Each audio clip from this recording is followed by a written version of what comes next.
So this is the $50 million question, isn't it? How can you stop yourself from having the thoughts that you don't want to be having? Well, the short answer is you can't. Now, I know that's not what you want to hear, because I deliberately titled this video How to Stop Your Thoughts, because that's the goal that so many people have when they come see me. Is the goal is to stop having the thoughts. And this is something that is so important to understand early on in trying to help yourself overcome your OCD, is that we can't control the things that pop into our head. You cannot stop the thoughts from popping into your head. If you don't believe me, ask yourself this: how long have you been trying to control what pops into your head, or trying to stop things that you don't like popping into your head? How long have you been doing that? Now, likely thing is that you probably say, well, you know, I've always been doing that, or as long as I can remember having the problem. And if that's the case, then ask yourself this: if you've been trying to do it for so long, why are you still having the problem? Because it's impossible. You're trying to achieve the impossible by trying to block out those thoughts, trying to stop the thoughts from coming in, because we don't have control over the things that pop into our minds. We only have control over what we then do with the things that pop into our minds. So for example, whether we decide to listen to it, whether we imbue it with meaning, whether we carry on that thought process, or whether we just ignore it. That's where we have control. But we don't have control over what pops into our head.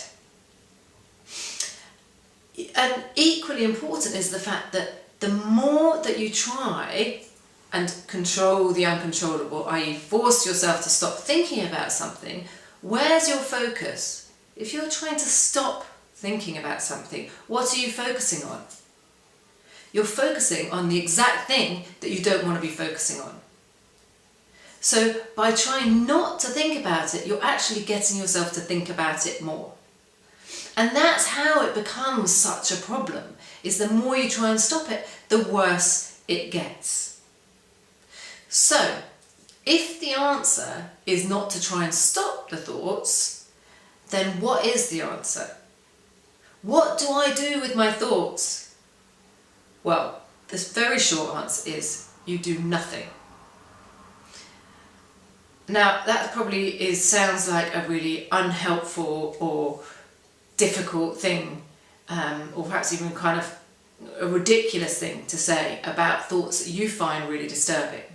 But ultimately that is the shortest answer, is that what we want people to do with these thoughts that pop up into their heads is we want people to do nothing. We want people to ignore them, like they're just gobbledygook, that they don't mean anything.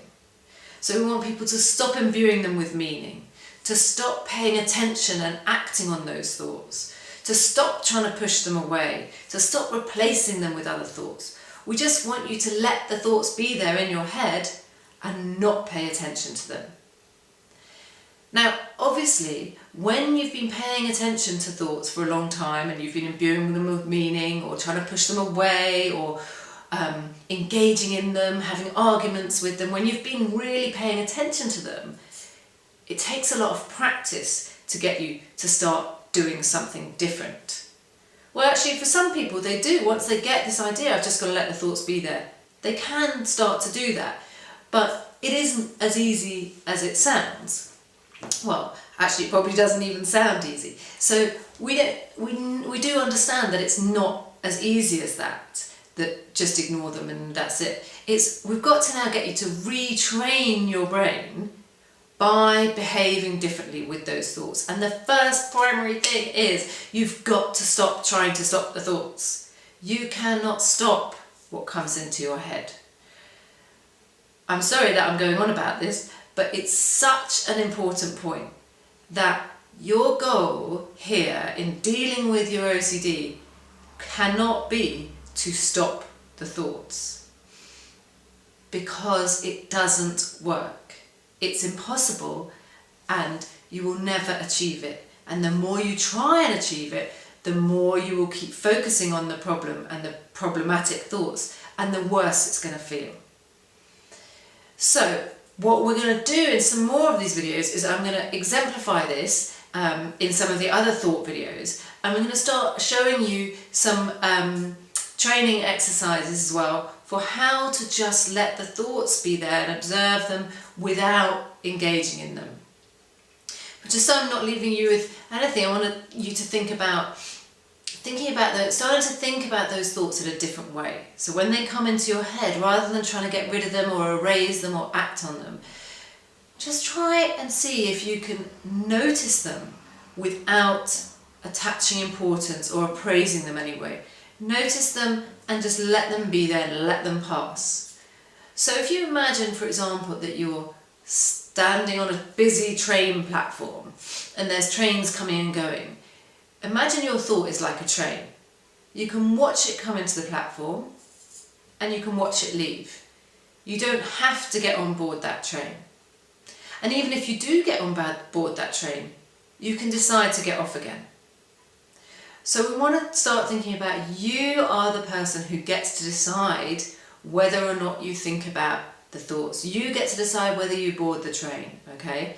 So it's about them coming and going, letting them, you can watch them come in, watch them go out without engaging on them. So they become just like passing traffic on a motorway. Okay, some people like the idea of thinking of them as the sort of leaves and twigs and things that are floating down a river. And you just watch it float on by. You're not wading into the river and trying to pull this stuff out. It's just there. And that's how we want to get you to start thinking about this. You can't control them. You can't control whether or not it comes into your mind, but you can control what you decide to do with it then.